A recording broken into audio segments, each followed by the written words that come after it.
நாய்களின் காலை வேளையில வந்து நிற்கிற முடியாத மாதிரி சூழ்நிலைகளில் மத்தியிலும் ஆண்டவர் கொண்டு வந்து நிற்க செய்த தயவுக்காக மனம் நிறைந்து நான் ஆண்டவருக்கு நன்றி செலுத்துகிறேன். உங்கள் மத்தியில ஆண்டவருடைய வார்த்தையை பகிர்ந்து கொள்வதை நான் பாக்கியமாய் நான் நினைக்கிறேன். கர்த்தர் இந்த நாளை எப்படி இப்படி நியமித்தார் எனக்கு தெரியல. பாஸ்டமாய் நான் அழைத்த நாள் முதல் இதற்காக நான் ஜெபித்தேன்.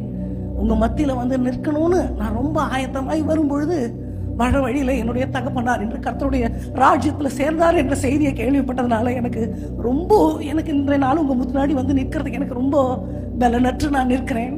ஆனாலும் என் கணவர் ஒரே ஒரு வார்த்தை சொன்னார், நீ போய் ஊழியத்தை முடிச்சுட்டு வந்துடு. பாஸ்டர் மட்டும் சொல்லி டைமை ப்ரீஷெடியூல் பண்ணி நீ அந்த ஊழியத்தை முடிச்சுட்டு வந்துடு, ஊழியம் தான் முதல் முக்கியம். இங்க வந்த உடனே பாஸ்டர்மா சொன்னாங்க, இந்த நிலைமையில நீங்க நிக்கிறது தான் அப்பா, எங்க அப்பாவும் சரி ஏசப்பாவும் சரி விரும்புவாரு. நீங்க வந்து உங்களால நீங்க எப்போ வேணுமோ நீங்க வந்து ஆண்டவருடைய வார்த்தையை சொல்லிட்டு கடந்து சொல்லுங்கன்னு சொன்னதுனால மிகவும் என்னை தானே தைரியப்படுத்தி ஆண்டவர் தான் முதல் அப்பான்னு மனசுல நினைத்து உமது சித்தத்தை நிறைவேற்றுவதுதான் எனது போஜனம் என்று மனப்பூர்வமாய் நான் ஆண்டவரை நம்பி வந்து நிற்கிறதுக்கு ஆண்டவர் எனக்கு பலன் கொடுத்தார். ஆனாலும் நீங்க பண்ணியிருக்கிற ஆயத்தங்கள், உங்களுடைய ஜெபங்கள், உங்க பிரயாசங்கள் எல்லாம் பார்க்கும் பொழுது நான் வந்தது ஆண்டவருடைய சித்தம் என்று நான் நம்புகிறேன். பாதி வழியில தான் எனக்கு அது இப்பவும் கற்பனை கூட பண்ண முடியல.